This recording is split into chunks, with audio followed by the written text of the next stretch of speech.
Ezelteden bizden elibizde ушундай батыр тарбиялагандарды, батыр тарбиялаган энелердин сый урматын жогору койгон.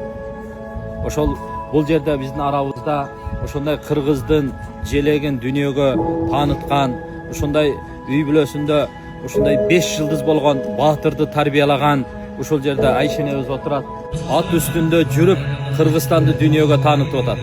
Бул дагы болсо иншалла ушул апабыздын кайраттуулугу, апабыздын ушундай тарбиясы, Айша атабыздын берген тарбиясы, ошонун бүгүнкү күндө мен ойлойм, ошолордун жемишин мына уулдар берип атат.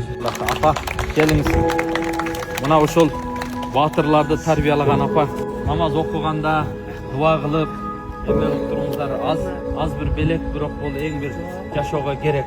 Кыргызстаныбызга Кудайым оомат берсин, абыр берсин, бөөдө кырсыктан сактасын, корбойдо ооматтан сактасын, бала чакан жакшы күнүн көрүп, жакшы күндөрдө ушундай жакшы амал кылып адамдарды жакшы амалдарга алып келген жүрүп силерге насип кылсын. Рахмат болом, өмүрүңөр узун болсун, өркүндөр жайык болсун. Келечегиңерге